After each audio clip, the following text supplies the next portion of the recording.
When you come to the Jasmine Moran Children's Museum in Seminole, all you have to do is simply look around. And the kids say it all. They love this place. It's brought joy and happiness to thousands of kids over the years. In fact, over 55,000 people a year come here to learn. That's right, learn and play. Marcy Donahoe, the executive director of the museum, explains their philosophy. Interactive play, focusing on careers and occupations, so that when children step into the exhibits and they put on the medical lab coat and the stethoscope, that we're planting seeds in their minds. You know, gee, this feels good. I might want to do this when I grow up. It's all about planting seeds.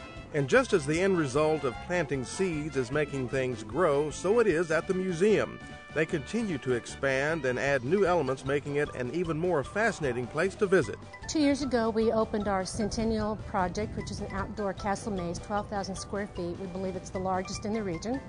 It is 4 large mazes connected to make one, with a beautiful observation deck.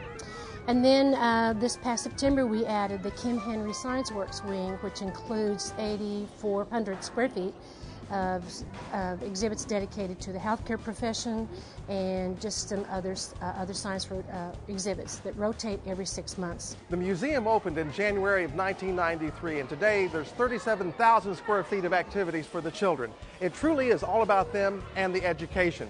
I guess it can all be summed up by a comment I heard a little boy say earlier as he was walking out with his mom. He looked up and said, "Mom, I want to live here." And that's just an example of some of the comments Marcy receives from parents all the time.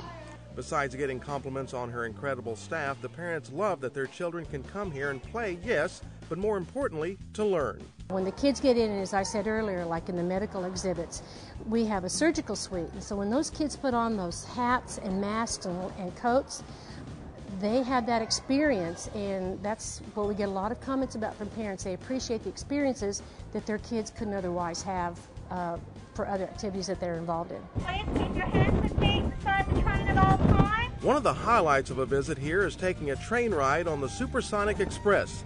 It goes about a half a mile around the perimeter, and the scenery is just ducky, or whatever animal happens to be out that day.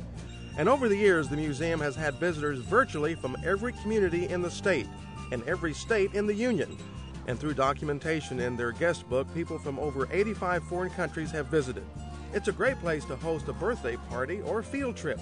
Marcy says the museum is essentially an extension of the classroom, and it all started with an idea. Through the vision, particularly of Jasmine and of Melvin Moran, this building is here.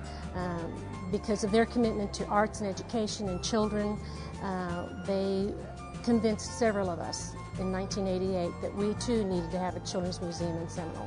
And yes, there are those who say, "Why is this museum located in Seminole?" To which Marcy replies, "Why not? Who's to say that a small community like Seminole cannot have the same visions and dreams that some of the larger metropolitan areas have?" So come see the place that's made up of so many great visions and dreams for the future, our children. In Seminole, I'm Dean O'Lally.